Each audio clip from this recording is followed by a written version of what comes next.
Hello! Okay, pick a card tayo ulit ngayon. At pick a card / pick a crystal. So, bahala kayo kung gusto nyo mamili base dun sa decks na nakikita nyo o depende dun sa crystal. So, lalagay ko yung timestamps below. Ang question natin ngayon ay ano ang kailangan kong malaman ukol sa aking karera. So, career tayo ngayon. Deck 1. Ang crystal is rhodochrosite, pinkish na red. At ang deck ay Arcana Iris. At ang pangalawang deck / crystal is Green Aventurine na tower. And then, ang deck ay Nicoletta Ceccioli tarot deck. At ang third deck naman ay Amazonite na tower. And then ang deck, sinabi ko ba deck crystal ay Amazonite at ang deck ay Tarot of the Divine. Kulay blue din siya. So bibigyan ko kayo ng time para mamili. Pwede nyo ding i-posto pero medyo may enough time tayo. I-cleanse ko yung space habang namimili kayo. Pwede kayong, usually ako ang ginagawa ko kung ano yung una na draw ako, yun yung pinipili ko. Pag nanonood din ako ng mga pick a card o pick a deck, kung ano yung nauna, yun yung pipiliin ko. Pero pinapanood ko din yung iba. Bawa meron malakas yung pull sa akin.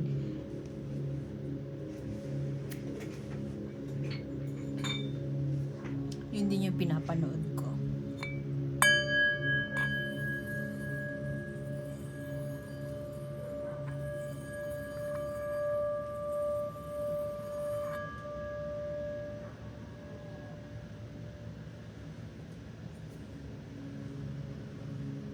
Okay, hello sa mga pumili ng first crystal, rhodochrosite, kulay pinkish red. At ang deck na ito, Arcana Iris Sacra. Ano ang kailangan kong malaman ngayon ukol sa aking karera? Kunin nyo lang kung ano yung nakarelate kayo, tapon nyo yung hindi. Pag hindi nakarelate, okay lang yan. So, subscribe lang kayo para maabutan nyo yung mga next na video kasi baka doon may mag-resonate sa inyo. Kaya lang kung wala talagang walang makapasok na mensahe na makaka-relate kayo. Okay. Hindi na kontento, hindi na masaya, hindi na emotionally fulfilling ang trabaho na naramdaman na meron tayo ngayon. Yung nakokonek ko na energy ngayon, pwedeng Cancer, Scorpio, Pisces.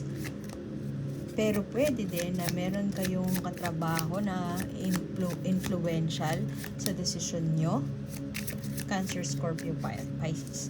Nung tumalon tong dalawang cards na to, ang unang pumasok sa isip ko, pwede na yung iba sa inyo, pwedeng isa lang ay married siya, pero meron siyang attracted siya to somebody sa organization nila. So, medyo naapektuhan. Kung hindi naapektuhan, pwedeng naapektuhan yung well-being niya, pero pwede din na hindi na siya masaya. So, kung ikaw yung cross-watcher, ikaw to na sabihin na nating third party, hindi siya masaya sa'yo. Excuse me lang dun sa mga nasa ganitong sitwasyon. Very sensitive siya, pero pasintabi lang. Pero yun yung una kong na-pick up nung tumalon yung cards na yun. Hindi na siya masaya sa'yo, pero hindi na siya masaya kasi pwedeng may chismis na around. Pwede ding hindi na siya masaya kasi nababagabag siya dun sa decision niya na maging involved sa'yo. So, yun. Pwedeng sa isang tao lang yan mag-resonate. Hindi ko sinasabi na yun na yung buong kwento nito kasi marami pang cards ang padating. 7 pa or more.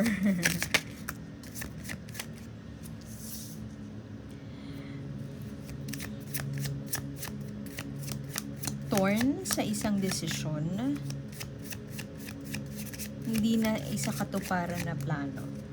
Pwedeng ganon.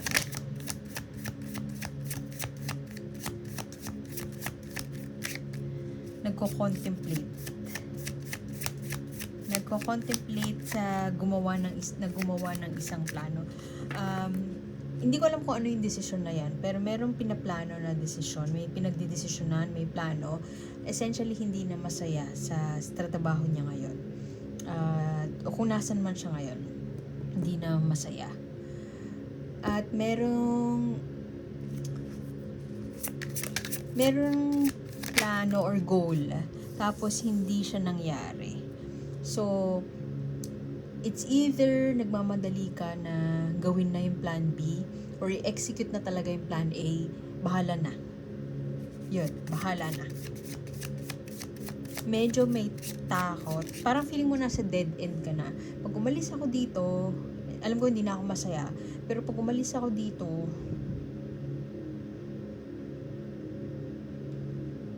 anong gagawin ko? Alam mo yun, dead end, nasa dead end ka na. Pero, nasa dead end ka na, hindi ka makapag-desisyon, pero buo na yung, may desisyon ka na. Nag-make sense ba? Medyo magulo, pero, alam mo na may kailangan kang gawin. Alam mo na kailangan mo nang mag-desisyon. At maaaring naaabot ka na rin sa pagdedesisyon,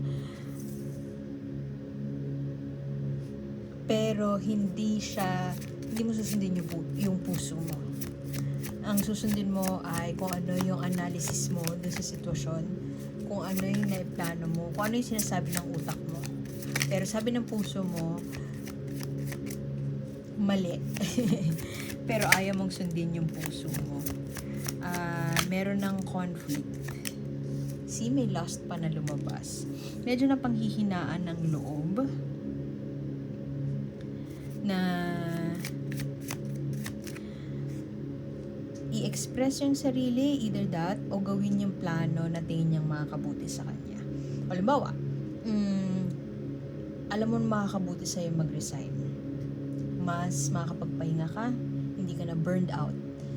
Pero, nagdadalawang isip kang gawin yon kasi napanghihinaan ka ng loob at tingin mo wala nang tatanggap sa'yo.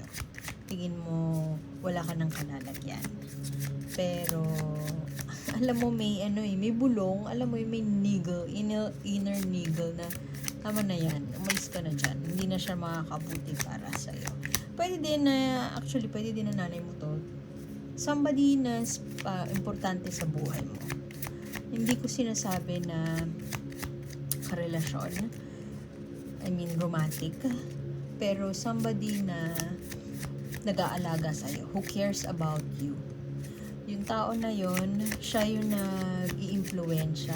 Hindi directly na impluwensya as in sinasabi na gawin mo to. More on impluwensya kasi nasa sidelines lang siya, nasa background lang siya. Dama mo na may suporta na nanggagaling sa kanya, pero wala siya sa posisyon at alam niyang hindi siya para sabihin sa'yo kung ano yung dapat mong gawin. So, dun sa scenario na sinabi ko nung una,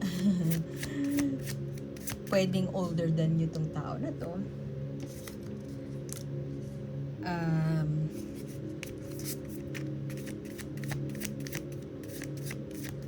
Mataas yung pagtingin mo sa kanya. Siya yung nagsasabi sa'yo kung ano, nasundin mo yung puso mo, o siya yung voice of siya yung konsensya, siya yung boses na nagbibigay ng meaning sa'yo, pero hindi nagme-make sense sa'yo ang lahat kasi may plano ka na, or meron ka talagang gustong gawin, or meron kang may plano na yan. Plano pero napanghihinaan ng loob. Plano pero hindi mo ma-explain. Siguro kaya hindi ko din ma-explain. Hindi mo ma-explain. Pero meron kang gustong sundin. Sa loob mo, may nagsasabi sa'yo na parang hindi. So, pwede din na gulong-gulo ka na. Pero, mukhang sa oras na nakikita mo to, timeless reading siya. Timeless reading to. Pero sa oras na nakikita mo to, mukhang meron kang gagawin na desisyon. Susundin mo kung ano yung nasa isip mo. Hindi nasa puso mo. Pero sobrang lakas ng force ng tao na ito para i-guide ka, para ipakita sa'yo na they care about you, na ito yung tingin nila na makabubuti para sa'yo. Kasi hindi ka na masaya eh. So, ito na yung kailangan mong gawin. Mamimili ka na. Meron ka ng... Oo yun, mamimili ka na. Kasi parang sobra na. Marami ng conflict around you at napapagod ka na. See? Napapagod ka na. Napapagod ka na, gulong-gulo ka na, hindi mo na alam kung saan ka pupunta, hindi ka na makapili ng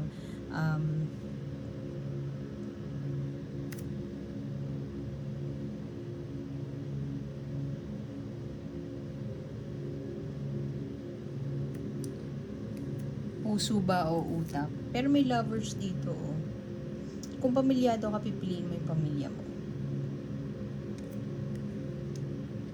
Kung nasa third party ka, may pipiliin ka. Kasi nasa sa'yo yung free will eh. Gamitin natin ito. Sabi nga ni Madam Sinaida Seva, ito po ay gabay lamang.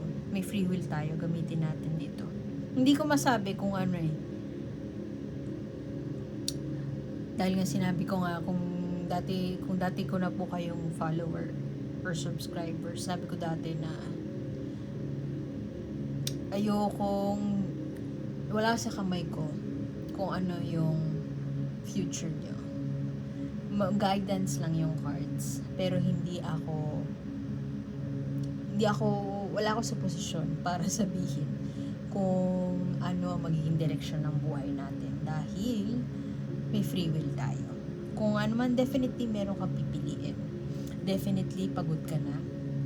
Definitely may decision. You would come up with a decision or you would make a choice doing that decision. Kasi for the longest time, indecisive ka, hindi ka makapag-desisyon, litong-lito ka na, pero hindi ka talaga masaya na. Parehas to, dalawa magkasunod pa. 9 of Cups reversed, 10 of Cups reversed. Dissatisfaction, emotional dissatisfaction, unhappiness. Hindi ka na masaya dun sa career na meron ka ngayon or hindi ka na masaya dun sa trabaho na meron ka ngayon. Meron tao na pumapaligid sa'yo, maaaring isang mas bata, isang mas matanda, at napapaisip ka. Dahil ito, kung sino man yung mas matanda, pwedeng Cancer, Scorpio, Pisces, o pwedeng ikaw din to. Malaki yung impluwensya niya sa buhay mo in a sense na alam mo na itong tao na to, she cares for you. Feminine energy, not necessarily na babae, pero feminine energy, receptive, nurturing, empathetic. I don't think ikaw yan. Feeling ko talaga ibang tao yan around you na may ganong enerhiya na alagang-alaga ka. Ngayon, kung nag-resonate sa inyo yung unang-una ko sinabi na pwedeng third party ito, hindi ko masabi na siya yung pipiliin mo, pero malakas yung impluwensya at pull ng taong ito sa'yo. Mabigat yung ano niya. Mabigat yung bearing niya sa buhay mo. Kung siya yung nasa current work mo, yun yung nagpapabigat ng dilemma mo sa desisyon na ito. Pero generally and overall,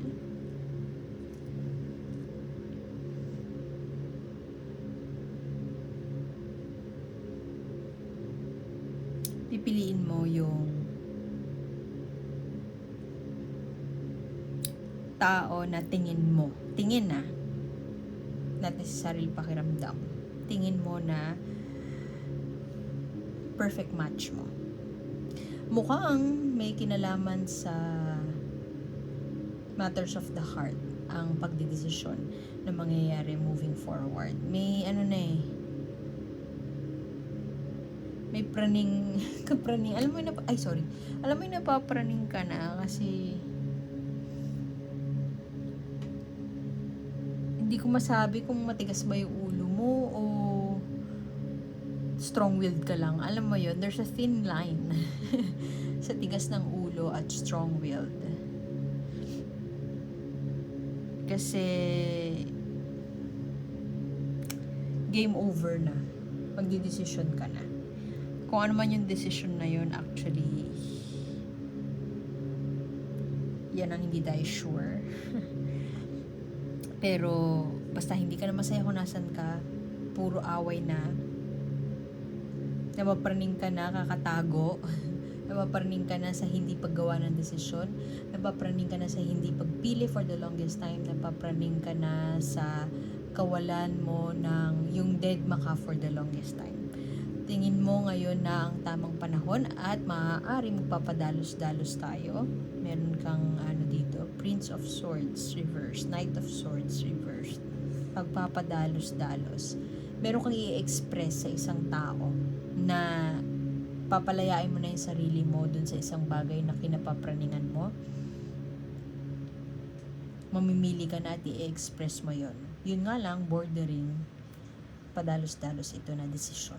Basta ngayon, gusto mo nang makalaya sa hindi masayang sitwasyon sa trabaho. Hindi ka na masaya sa trabaho mo. Pwede din actually na ito yung taong to, siya yung mag-o-open sa'yo ng opportunity sa new work. Siguro, feeling mo micromanage ka sa trabaho, wala ka ng kalayaan. So, yun yung nagdadala sa'yo ng unhappiness sa trabaho. Pero, kung magre-resign ka man, kung yun man ang decision mo, kung resignation siya, mukhang immediate resignation or 1 month notice or awol. Baka mag-awol ka. Play! Ay, namatay yung kandila. Tingin ko may kinalaman to dito kasi padalos-dalos eh. Gagawa ka ng desisyon agad-agad, hindi mo iisipin kung ano yung consequences. So, itong card na to, tingnan mo, siya, skull, dead.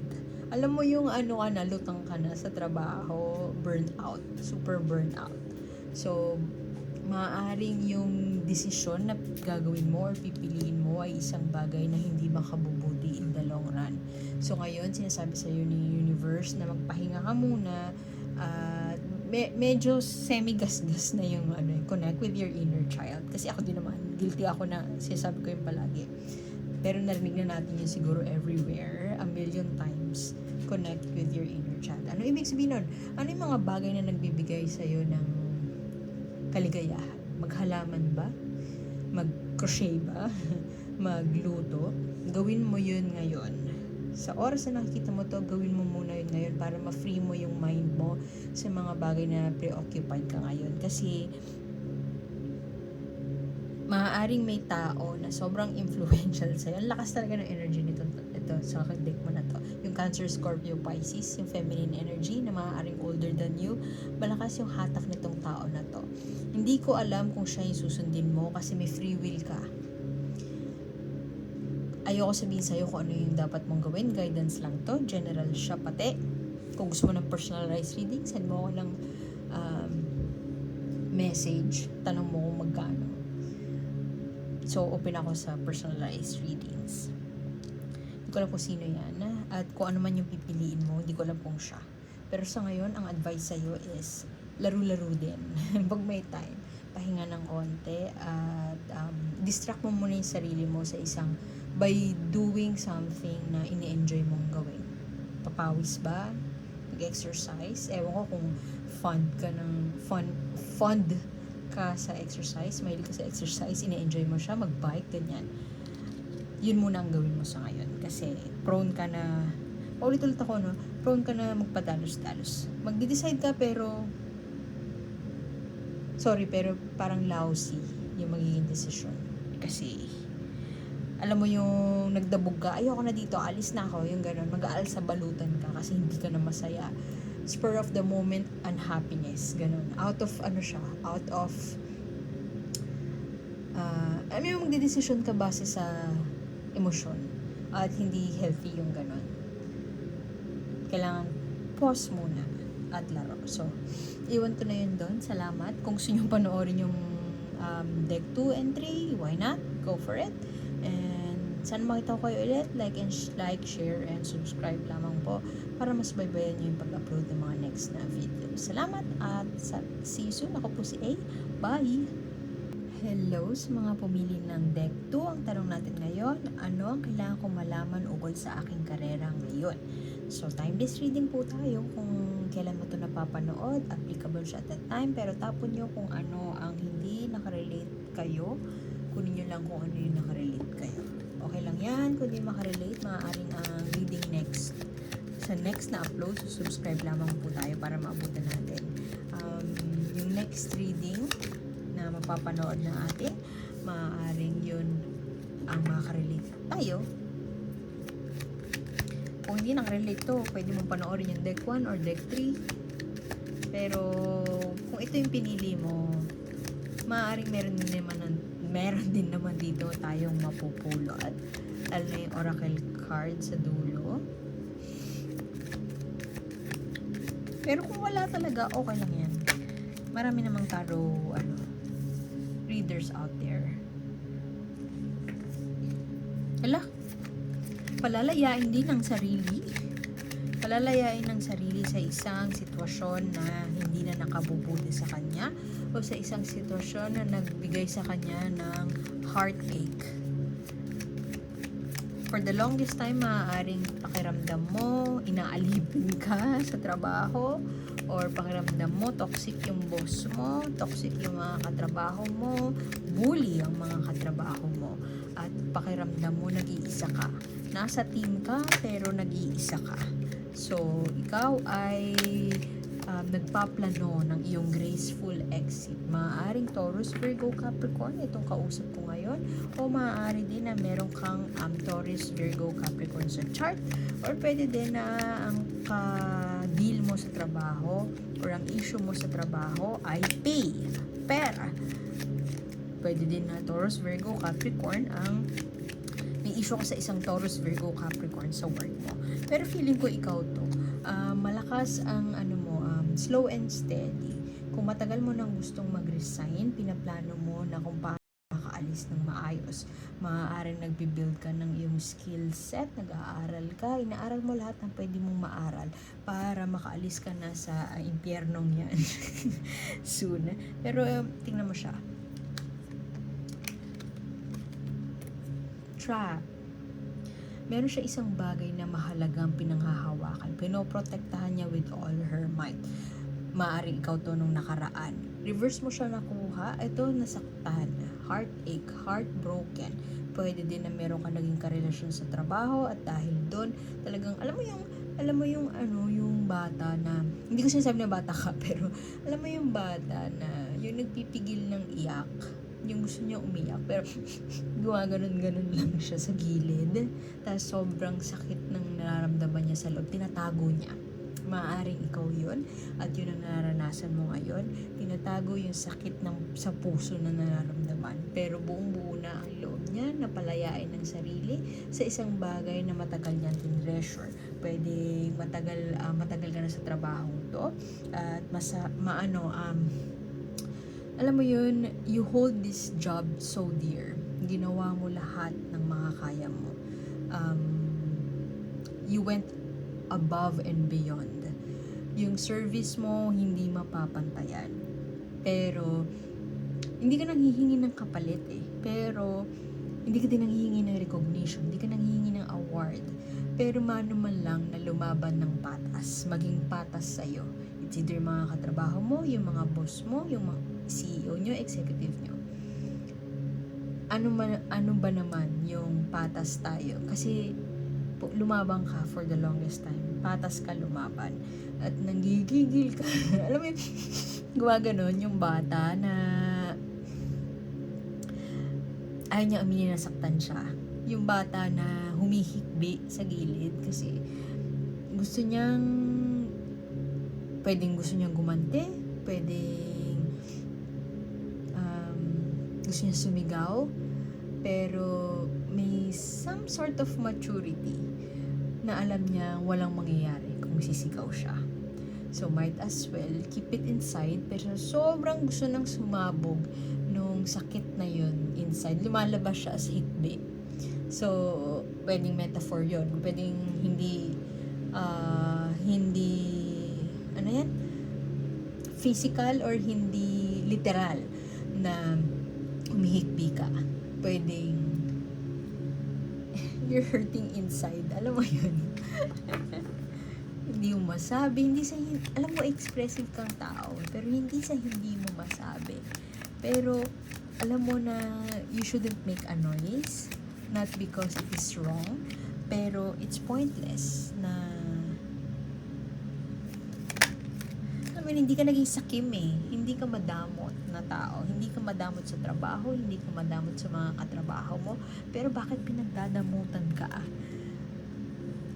Alam mo yun, hindi mo unfair. Ganon. Pero dahil matalino ka, pinaplano mo yung exit mo, pero wala kang pinagsasabihan. Siguro dun din nanggagaling yung hikbi. Hindi ko sasabihin, hindi ko talaga papaalam, pero pwede din na malaking sahod mo, tapos nag-iipon ka lang. Nagde-detach ka na dun sa mga tao kasi alam mo na may kalalagyan ka after. Tingnan mo siya, nakatingin siya below. Nakatingin siya dun sa baba. Meron siyang castle. Pwede din na, mysterious na type of person. Hindi mo sasabihin yung galaw mo. You keep it all inside. Hindi ko masabi kung gaano ka-intense yung pagtago mo ng nararamdaman mo kasi pwede din na unhealthy na para sa'yo. Tago ka ng tago, hindi mo sinasabi. So, sobrang mysterious mo. Sobrang dami nun, sorry. So, sobrang mysterious mo. Bordering hindi ka aware, feeling ko, na passive-aggressive na. Bordering na, alam mo yun, yung strategy mo, manggugulat ka. Pero hindi mo alam na kung sinabi mo lang siya, in-express mo lang siya, nag-open ka ng negotiation table, baka mag-iba ang circumstances. Pero dahil hindi mo sinabi, may grand plan ka, gusto mong tumingin sa baba para mga kayo, pasneya, ganon. Mga kayo, hampas lupa. Hindi nyo malalaman kung ano ang next ko na gagawin. Bahala kayo dyan, manghula kayo mga gusto nyo. Aalis na lang ako at hindi ko kayo kawalan. Ganon. Ganon ang sinasabi mo sa utak mo. Alam mo yun, tinatago mo yung information. Tinatago mo lahat. Bordering yung extreme side nun, yung dark side nun, yung shadow side nun is one, passive-aggressive na, or at risk ka na maging passive-aggressive. Yung sasabog ka na lang. At two, nagdadamot na. Meron ka sigurong boss na may higher figure, basta authoritative figure sa organization nyo, sa kumpanya nyo, na hindi mo alam kung ano nangyari sa kanya, hindi ganun yung pagkakakilala mo sa kanya. Let's say, masyado siyang lenient dati, naging strict siya ngayon. Masyado siyang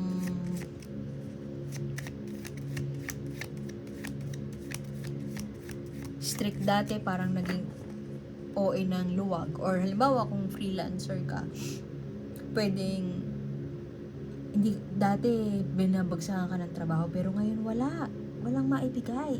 Tapos malaman-laman mo, may isang tao na extreme to na prinomote niya. Pwedeng isa lang makaka-relate.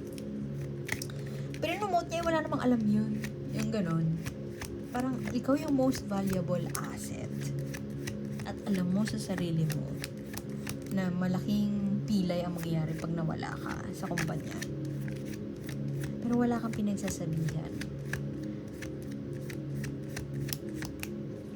Yung sama ng loob na ginawa nila sa'yo, unti-unti na siyang nabibuild into resentment. Hindi ko makita na hindi ka masaya, pero ang nakikita ko lang ay nasaktan ka. Pero mas matalino ka at malakas yung willpower mo, yung utak mo na gumawa ng plano o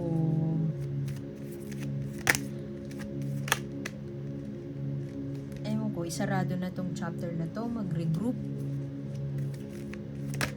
mag-desisyon na. It's judgment day, ganon.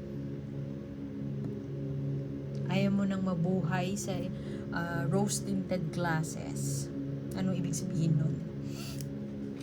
Pag sinabing rose-tinted glasses, alam mo yung meron kang pinanghahawakan na isang bagay na, let's say, nostalgia, ganyan. May isa out of touch.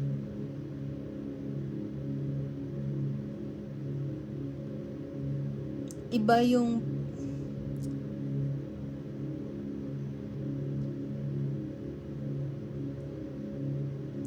reality ng situation na hindi mo matanggap. Parang gano'n.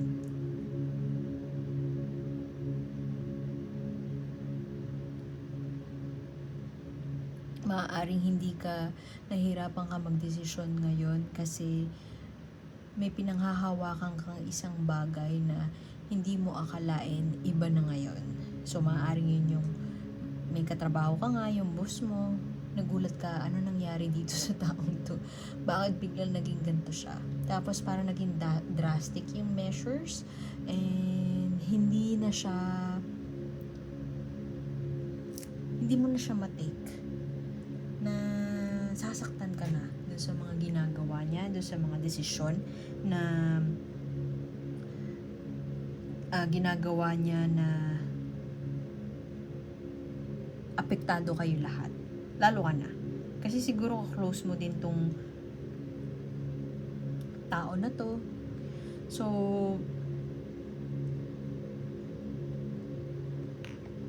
pwede din kasi na yun yung yun yung nag-hold back sa'yo para umalis. Yun nga, yung rose-colored glasses. Para ka naglagay ng shades, tapos pag suot mo ng shades na yon, parang gumanda lahat. Pero pag tanggal ng shades na yon, parang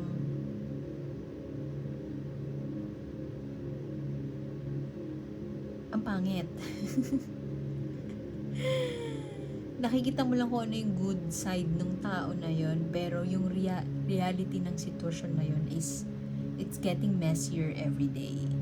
So maaaring yun yung dahil for the longest time, alam mo itong tao na to ay friend mo.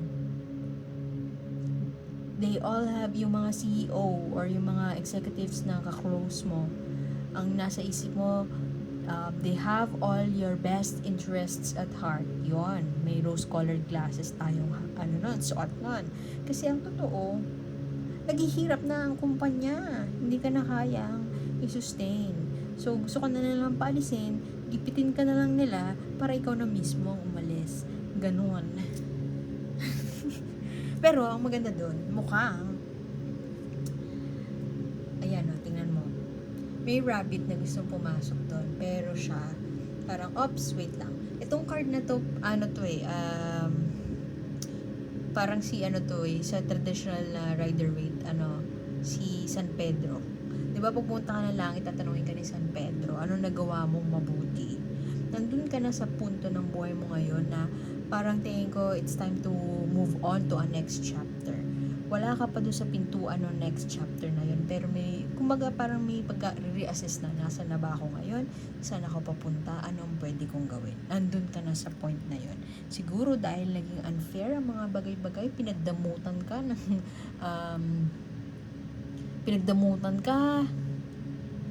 walang bonus, yung ganun. In-announce na, siya nga pala, wala tayong Christmas party. Siya nga pala, ganito na mangyayari sa atin. So, siya nga pala, may mass layoff tayo. Yung ganun. Parang ikaw, dude, bakit ginulat mo naman ako ng ganyan? Di ba magkaibigan tayo? Hindi naman sinasabi mo na protektado ka kasi magkaibigan kayo. Pero, yun nga, sabi ko kanina, lumaban naman kayo ng patas. Kasi parang lumalaban ka ng patas eh. Minsan nag-OT ka. Thank you, ganun. O regardless, OTTY o hindi, nag-OT ka. Bakit kailangan mag-OT, di ba? Magagalit sa akin yung mga boss. Pero, tingin ko ridiculous talaga ang OT-OT. Kasi kung magaling ang magaling ang leader, magaling ang team leader, na-manage siya. Ewan ko. I could be wrong, but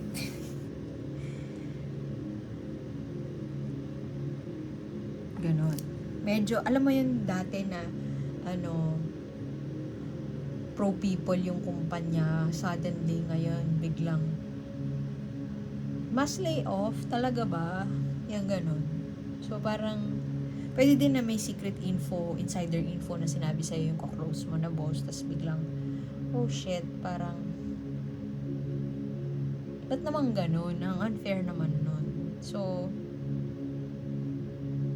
medyo hindi mo pa sure, siguro nag-contemplate ka pa, inisip mo pa saan ka pupunta, meron kang option siguro, pero hindi ka pa fully nakakapili or hindi ka pa, nasa limbo ka pa, parang ganon. Nasa planning ka pa lang. Or iniisip mo na mag-aral ba ako ulit? Pero generally overall, aalis ka na dito sa bagay na nanakit sa'yo. Itong sitwasyon na to na napaka mapanakit, napaka unfair. May nagbago na siguro yung iba sa inyo iniisip na parang alam ko accepting naman ako, proactive naman ako, pero bakit iba yung dagit nitong mas iba yung sakit nitong ganap ngayon na ibang level yung unfair treatment na binibigay. Pwede din na yung CEO nyo for the longest time hindi naman kayo kinakausap or parang on the sidelines lang siya, pero suddenly biglang nakailam na siya, nag-step in siya, tapos parang ang ganda. Nag-step in siya, tapos biglang nagbago lahat. Alam mo yun? Tatanggalin kayo lahat, tapos yung mga middle managers i-promote, lahat ng sweldo nyo daw mapupunta sa kanila. Yung ganun. Kaya na namin ng small team. Parang ganun. Short of saying na tsugi na kayo. Sorry, bye. Okay, thanks, bye. So parang kayo gusto nyong magalit. And that brings me to, allow anger. Kung galit kayo ngayon, express it. Huwag mo nang itago. Kasi, I know you know na wala ding pointless na itago mo pa yung nararamdaman mo. Magpaka-secretive and mag-exit ng mag-exit ng nasa yung huling halakhak. Kung nagagalit ka ngayon, sinasabi sa'yo ng universe, i-allow mo siya. Kasi at this point in time, it may be the right thing to do. Huwag ka naman maging violente, pero kung meron kang hinanakit at sama ng loob, huwag kang magdalawang isip na i-express ito. Pwede mo i-express yan ng maayos, pero i-express mo, period. Yun na yun. Pag nagdagdag pa ako ng kung ano-anong salita, parang mawawalan ng bearing yung message na to.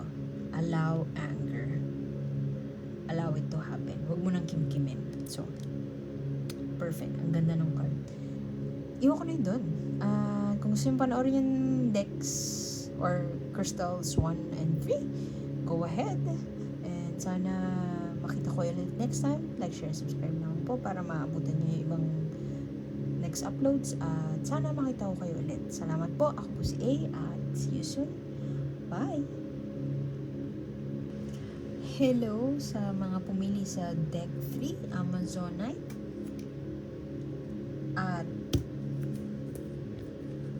Tarot of the Divine. Ang tanong natin ngayon, ano ang kailangan kong malaman ukol sa aking karera? Career tayo. Timeless reading po ito. So, sa oras na nakita mo to, may dahilan kung bakit ka napadpad dito at may dahilan kung bakit mo to na pili o nakuha. So, kung hindi ka nakarelate, okay lang yan.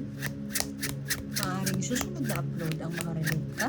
So, subscribe lamang po tayo para makita natin o maabutan natin ang next na upload. Uy! Kung wala talagang nakarelate, okay lang yan. Pwede mo panoorin yung deck 1, deck 2, pero kung ito yung napili mo, may dahilan kung bakit ito ang napili mo. Pwede din naman na wala hindi ako na-relate eh. Pangit yung reading niya eh. Sorry. Okay lang yan. Maraming pagkakataon. Kaya subscribe ka na lang. Kung ayaw mo ito. Uy! Grabe, yung mga tao ngayon. Alam mo, ang hirap humanap ng trabaho ngayon, di ba? Pero yung mga readings ng collective recently, more on yung magre-resign, aalis, or burnt out, masakit na yung ulo sa trabaho. You will lay the burden down. Or pwede din na mag-endure. Hindi mo pa nililay yung burden down. Hindi ka pa magre-resign. Kasi hindi ako pwede mag-resign. Breadwinner ako. May pinapakain akong pamilya. Maraming taong nakaasa sa akin. Pero, eto ka. Ay, shit. Ay, sorry. Ang kwento na ito ay si Electra. Yung Electra? Yung Electra at Oedipus complex. Si Oedipus, nagkagusto siya sa nanay niya, di ba? Meron kasing prophecy, ang oracle, na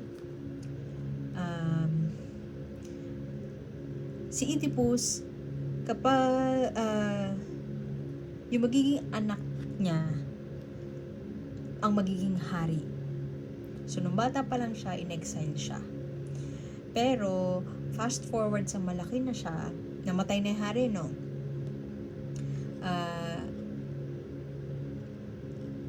May oracle na siya ang papatay doon sa hari. So, binanis siya, pero somewhere down the road, nakabalik siya dun sa kingdom. Hindi niya alam na nanay niya to.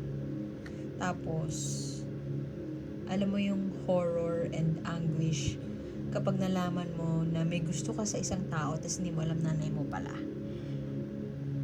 Sobrang iba yung mental torture nun. Ewan ko, baka yung iba gusto yun. Pero yun, di ba kaya nga tinatawag na meron kang Oedipus complex. Ito yun, kwento nun. Hindi ko sinasabi na may Oedipus complex ka. Nagkagusto ko sa nanay mo, pero pwedeng ganun. Naggusto ka sa older person sa company niya, pwedeng ganun. Pero, ang ibig sabihin nitong card na to ay analysis paralysis. Hindi nag-overthink eh. Actually, pwede nag-overthink or pwede yung sitwasyon mo ngayon ay overthinking. Pero hindi, it's more than overthinking lang. It's more of hindi ka na makatulog, na nakaka-apekto na sa trabaho mo yung mga problema mo sa pera, pwedeng utang, kung ano man yung bumabagabag sa'yo ngayon, nakaka-apekto na siya sa daily life mo. So, hindi lang siya basta overthinking. Kasi hindi siya overthinking. Kasi wala talaga akong pera, marami akong utang, yung gano'n. Marami akong kailangan bayaran. Hindi siya overthinking kasi gumagalaw ang bills ko. Pwedeng gano'n. At, ito naman ang kwento nito. Hinanap niya yung anak niya. Tapos, namatay na lang siya sa forest kasi hindi niya nahanap yung anak niya. So, in vain lahat ng efforts. Futile. Lahat ng efforts. Walang pinatutunguhan. Looking towards the future. Alam mo yun, hindi ka makaalis. alam mo na kailangan mo nang umalis, natatakot kang umalis, pwedeng ganun. Meron ka nang kinukonsider na pupuntahan, pero hindi sure yun.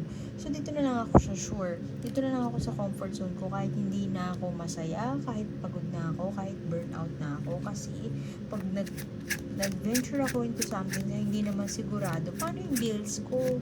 Paano yung mga tao na umaasa sa akin? Ganun. Pwede kasi na marami, so sobrang dami mong iniisip sa trabaho, nababurnout ka na. Medyo may takot pa, pagdadalawang isip. Medyo stuck. O stuck. Stuck at medyo takot.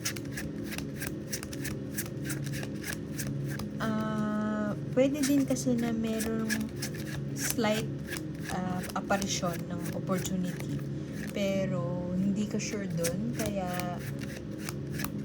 ayaw mong kumilos towards that, kung ano man yun, kasi may pangamba na walang kasiguraduhan kasi yun. So okay lang, titiisin ko na lang yung burnout ko kesa dun ako sa hindi sigurado.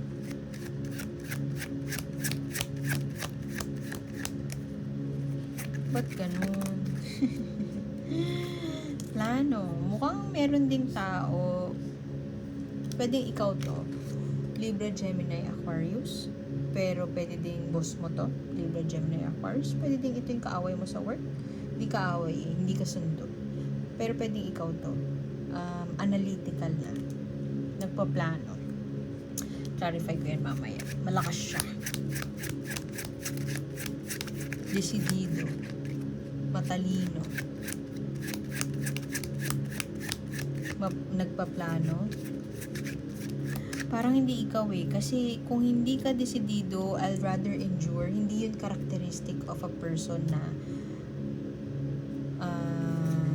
magaling magplano. Matalino. Malakas ang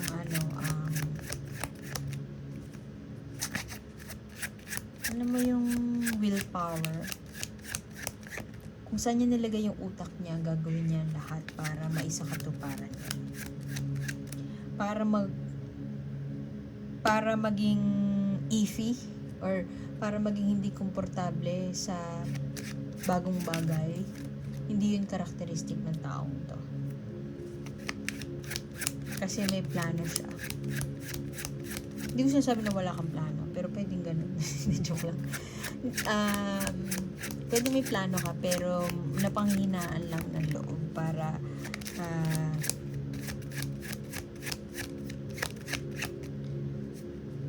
gawa ng aksyon o tumalon sa isang bagay na wala namang kasiguraduhan. Namatay yung kandila.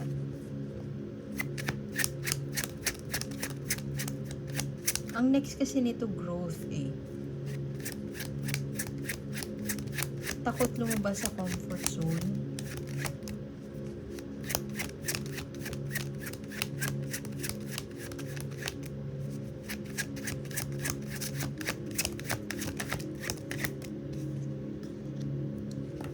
Feeling mo pag lumabas ka ng comfort zone mo, mas lalong wala ka ng means of earning, wala ng income.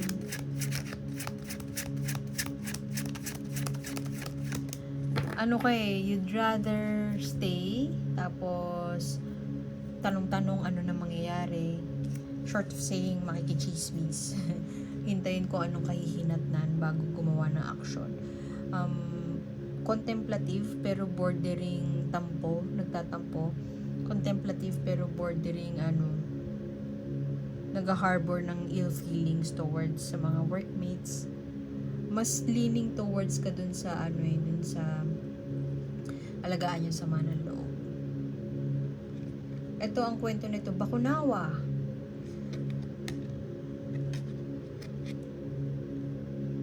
Merong affection, pero reverse mo siya nakuha. So more on sulking.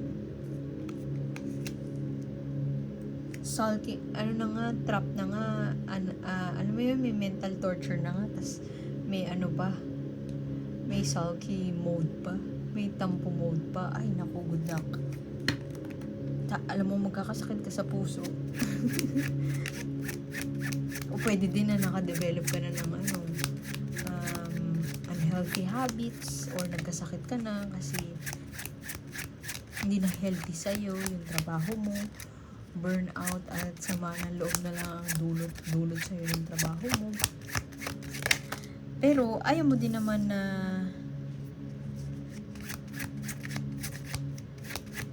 ingat ka na gagawa ka ng isang bagay out of etong tampo na to. Ingat ka na hindi ka magpaplano. Kaya nga sabi ko parang hindi ikaw to. Kasi magpaplano tong taong to. Kumbaga sa chess, siya yung top player. Alam niya na yung alam niya na yung move nung kalaban niya bago siya tumira. Itong ibang cards na to na mukhang ikaw ay hindi karakteristik ng tao na to. Kaya gusto kong malaman kung sino to. Pero yun, padalos-dalos out of this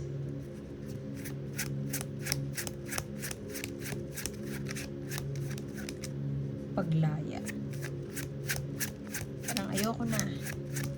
Alam mo yung binigyan ka ng universe ng maraming oras para magdesisyon.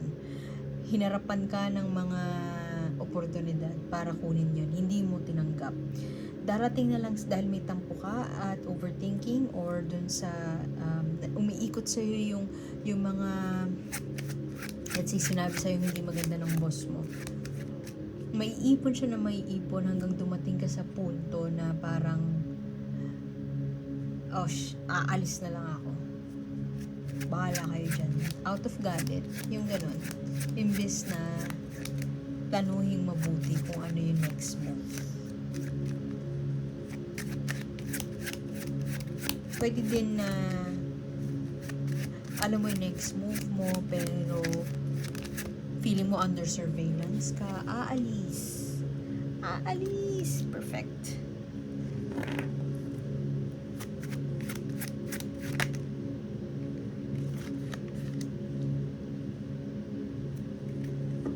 Mag-asawa ba yung boss mo?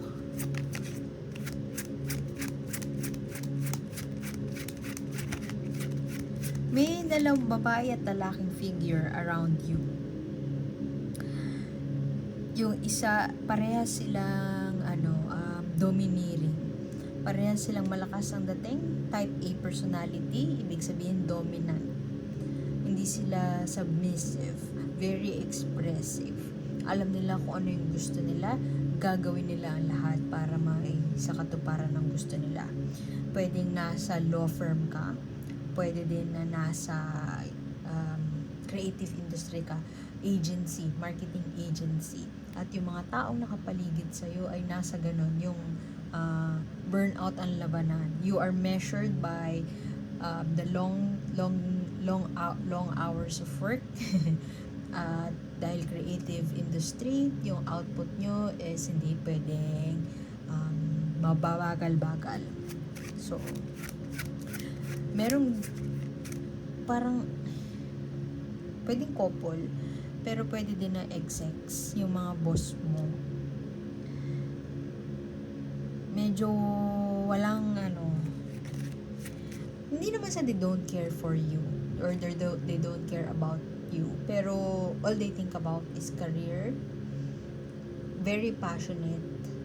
Yung grit nila malakas, very analytical, matalino, as in siguro kung yung iba sa inyo hindi makaalis, hindi makapagdesisyon, alam mo yung tingnan mo din, dalawa yung niya, dalawa yung isa looking sa left, yung isa looking towards yung right side, looking to the future, yung isa looking to the past. Maaring torn ka, hindi ka pa makaalis, at buwabagabag sa'yo yung may dilemma na umalis, pero you are stretching yourself way too thin. Pagod na po. I mean, kailangan ko ng divine intervention. Nasa ng himala. Ganun ka na. Kasi part of you hindi makapag-decide. Kasi itong dalawang tao na to, hindi ka na hawak sa leeg, kaya ka nalang palayain. Pero sa sobrang galing nitong taong to, itong dalawang to, you admire them so much so, na ayaw mong umalis sa poder nila. Pero napapagod ka na. So, naiipon yung pagod na yun at malaki yung tsansa na darating ka na lang sa point na sasabog ka na lang.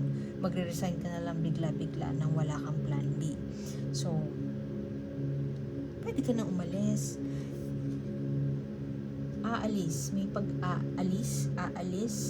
May part of you na mamamatay. Pwedeng yung amor mo sa kanila mamamatay. Pero ito, curious ako sa last card natin na after this. Kasi, maganda tong card na to. Major Arcana, Empress, Our Lady of Guadalupe. Ano ang nangyari sa Our Lady of Guadalupe? Diba? May milagro sa likod ng simbahan. Ang barren na land o ang patay na lupa ay biglang nagkaroon ng mga bulaklak. Nagbigay ng milagro si Our Lady of Guadalupe. Reversed mo siya nakuha. So, huwag ka maghintay ng divine intervention. Huwag ka maghintay ng milagro. Ang milagro ay nasa puso mo. Ay nasa puso ng tao. Sabi ni Flor Contemplacion. Tama ba?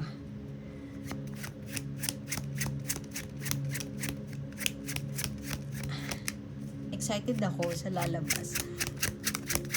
Ano ang clarification mo kay Our Lady of Guadalupe na reversed? Walang milagro, pagod na po. Hanggat hindi ka maalis dyan, hanggat pinapagod mo yung sarili mo, hanggat tubigay todo ka, at walang regard sa mental health, walang milagrong mangyayari. Pwede din kasi natin mo to, nasa gitna siya yung looking forward to the future at looking to the past. Maaring nakaraan tong itong tampo, itong mental torture, anguish, analysis paralysis, overthinking, padalos-dalos. Ito ka ngayon, looking towards the future, aalis ka na. At susundin mo na kung ano ang yung truest passion mo. Ito na. Oh!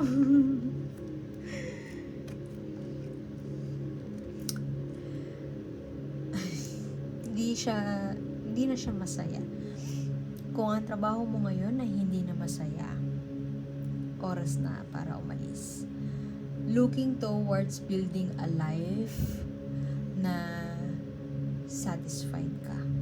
Maaaring malaki ang sahod natin ngayon, pero at magandang impluwensya or tribe na meron ka, pero maaaring nasa shadow ka pa rin nila, kaya hindi mo ma-pursue ang isang bagay na tingin mong nararapat para sa'yo. Pwede din na ikaw to. Ang tao na to, embodiment siya ng chasing after a dream, chasing after a goal. Merong isang bagay siguro sa buhay mo na matagal mo nang gustong gawin, maaaring passion project. Hindi mo magawa-gawa kasi you're under this agency. Excuse me pala kung may narinig kayong humihilik. Yung aso ko, ano na siya, sarap ng tulog niya. So, pasensya na kung narinig niya yung hilik niya. Anyway, so, Ten of Cups. Ang Ten of Cups upright is a life well lived. Pagsasama-sama ng lahi, ng tribe na maaaring magkaiba ng pananaw, ay nagsama-sama for a common cause, and that is bound or surrounded, driven by love. Ano yung love? Ano yung drive na yon? Ano yung spark na yon sa buhay mo? Maaaring oras na para puntahan yon, sundin yon, at gawin ang isang bagay na tingin mong makabubuti para sa'yo.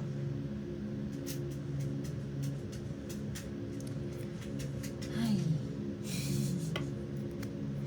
Ano ang mensahe? Oracle card tayo. Mensahe natin. Mensahe. Sa deck 3 choosers. Tama ba? Sa mga pumili ng deck 3 at crystal 3. Yung ito, Amazonite.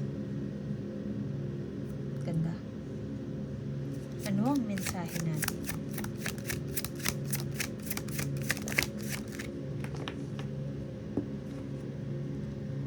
Si Mushroom, embrace effortlessness. Medyo it sounds counterintuitive. Medyo parang taliwas siya dun sa sinasabi nung iba na go for it. Feeling ko, chase after your dreams. Feeling ko ang mensahe sa'yo ngayon ni Universe ay tigil mo na yung pag-iisip at i-channel mo yung feminine energy. Ito kasi epitome of feminine energy, ang Empress, si Our Lady of Guadalupe. Ano yung ibig sabihin ng epitome of feminine energy? Ang ibig sabihin ng energy kasi ng babae, parehas tayo, di ba? Meron tayong masculine side, meron tayong feminine side. Yung sinasabi na tayo, na dalawa ang gender natin. Ibig sabihin merong part sa atin, kaya nga may chakra system, di ba? Si Naruto, chakra, energy centers. Kailangan balanse yon. Halimbawa, sa puso, ang heart chakra. Para maging balanse ang heart chakra, kung gaano ka, halimbawa, 50% ka magbigay sa ibang tao, kailangan 50% din na same amount ay willing kang mag-receive. Balanse. So, yung feminine energy mo, mag-i-channel mo yung feminine energy of receptivity, receiving. So, kung ikaw yung go sa career mo, masyado kang driven by passion, by grit, now is the time to embrace effortlessness, to receive. Kung merong oportunidad, maganda na you will go for it. Chase after your dreams. Pero mukhang ang mensahe sa universe at this point na napapanood mo to ay relax ka lang, chill ka lang. At wag masyadong, siguro for the longest time ikaw yung chaser. Ikaw yung gumagawa ng action-oriented ka. Siguro ang gusto niya sabihin sa'yo ng higher being ay step back ka muna at relax ka lang. Relax ka lang. Yun ang pumapasok sa isip ko. Relax ka lang. Tingnan mo siya, in one moment, pwede siyang, parang mukha siyang fragile. Pero, ang pumapasok sa isip ko, just keep swimming or go with the flow. Go with the flow. Siguro for the longest time masyado tayong pwedeng may Aries energy ako na pick up yung dominant nga. Siguro kaya din ito yung tribe mo kasi dominant ka din siguro. Go-getter. Fire sign. Aries, Leo, Sagittarius. So, balansehin mo yon by chillin. So, iwan ko na yun doon. Parang masyado nang mahaba, dami ko na sinabi. So, salamat sa pagbisita at sana makita ko po kayo ulit. Subscribe lamang po para masubaybayan nyo yung mga susunod na upload. Ako po sa A at see you sa susunod. Salamat at bye-bye!